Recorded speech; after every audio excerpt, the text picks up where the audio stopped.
The question says, camels move through the hot desert, and you need to tell whether this given statement is true or false.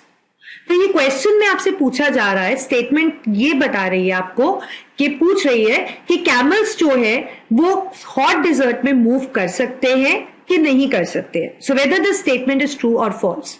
So let me remind you of camel.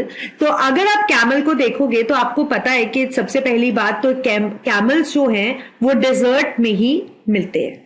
ठीक है. और desert क्या होते हैं? Basically desert वो होते हैं जहां पे बहुत ही ज्यादा वाटर शॉर्टेज होता है और साथ में ही वहां पे बहुत ही ज्यादा सैंड होता है.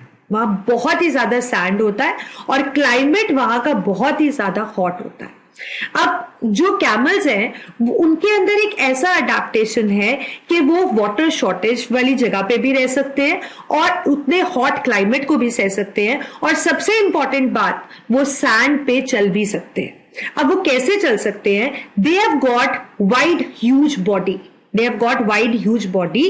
तो इसलिए उनकी जो बॉडी का वेट है वो इक्वली लेग्स के ऊपर डिस्ट्रीब्यूट होता है और लेग्स के बीच में भी काफी डिस्टेंस रहता है. तो इसकी वजह से जो उसका वेट है वो फैल जाता है. It spreads, right. और वेट स्प्रेड होने की वजह से जो प्रेशर है वो कम एक्सर्ट होता है सैंड के ऊपर और वो कैमल्स इजीली सैंड पे मूव कर सकते हैं without sinking into the sand. मतलब उनका जो फीट है वो सैंड के अंदर सिंक नहीं करता है. अदरवाइज अगर मैं आपसे बोलूं कि हम एक पेंसिल हील डालकर अगर हम सैंड के ऊपर चलेंगे तो हमारे पांव, हमारा जो सैंडल होगा वो सैंड के अंदर दबता जाएगा, राइट. तो the reason being that heel is pointed. But camel के यहाँ पे जो फीट होते हैं दैट इज क्वाइट वाइड.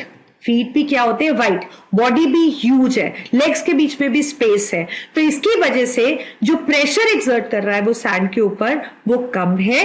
ठीक है, क्योंकि इसका एरिया ज्यादा हो गया है. So therefore it can walk smoothly on sand without sinking into it. So if you get a question like this, so first thing is that the statement is true and you can justify it by writing camels are adapted to live in the extreme environment. Extreme मतलब बहुत ही hot है, shortage of water है और sand है, उस पे चल भी सकता है. On each leg weight is borne on two large toes that spread apart to keep animal sinking into the sand. I hope you understood this explanation. Thank you.